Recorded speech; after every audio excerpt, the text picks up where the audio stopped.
বন্ধুরা, আপনাদের সবাইকে স্বাগত জানাচ্ছি অজিত মহলদার ইউটিউব চ্যানেলে। এবং আমার একটি পেজ আছে, সেটার নাম হচ্ছে বাংলার বঙ্গ পেজ।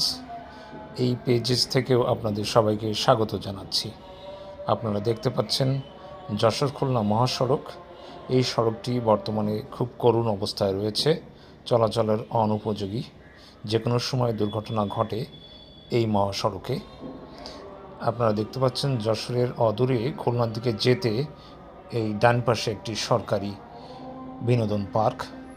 কিন্তু পার্ক হলে কী হবে, এর পাশ দিয়ে যে মহাসড়কটি বয়ে চলেছে, এই যে যশোর খুলনা মহাসড়ক, এটি কিন্তু দুঃখের অন্যতম কারণ। এই রাস্তায় যেখানে সেখানে খোয়া ফেলে ইট দিয়ে রাস্তা বারবার মেরামত করা হচ্ছে, কিন্তু পূর্ণাঙ্গরূপে পরিপূর্ণরূপে মেরামত করা হয় না, সংস্কার করা হয় না, যার কারণে বারবারই সংস্কার করতে হয়। যে দেখতে পাচ্ছেন ইটের সেলিং করে দেওয়া হয়েছে, কিন্তু এই ইটের উপর দিয়ে গাড়ি চালানো খুবই মুশকিল।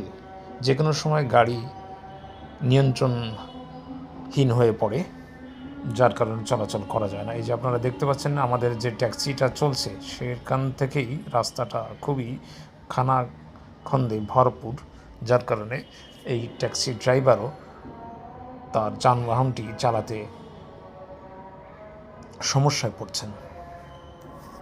এরকম অজস্র খানাখন্দে ভরা এই যশোর খুলনা মহাসড়কটি। আবারও দেখুন, ডান পাশ দিয়ে ইটের সলিং করা হয়েছে। মানে যখনই একটু রাস্তাটি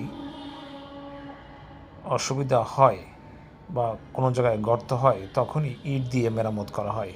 এভাবে বারবার ইট দিয়ে মেরামত করার কারণে আসলে গাড়ি চলাচল করা খুবই ঝুঁকিপূর্ণ। এমনকি যেসব যাত্রীরা ছোট ছোট যানবাহনে চলে, তারাও বেকায়দায় পড়েন। এই যে আমার বাম পাশে দেখতে পাচ্ছেন একটি ইজি বাইক, এই ইজি বাইকে যেসব যাত্রীরা চলাচল করেন, তারাও কিন্তু সমস্যায় পড়েন। এই রাস্তায় ভারী যানবাহন চলছে, আবার ছোট ছোট যানবাহনও চলছে।